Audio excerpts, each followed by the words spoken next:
কোনো স্বামী তার নিজের পরিবারের চেয়ে তোমায় বেশি ভালোবাসে না। যদি বাসে, তাহলে সেটা হলো তার অভিনয়। তার পরিবার তোমার আগে, তুমি তো পরের বাড়ির মেয়ে। তোমার দরকার তখনই যখন তার তোমাকে প্রয়োজন, এছাড়া নয়।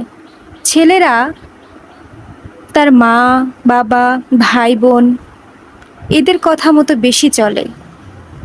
এই পৃথিবীতে কিছু কিছু স্বামী স্ত্রীর ভালোবাসা শুধুমাত্র প্রয়োজন ছাড়া আর কিছু না।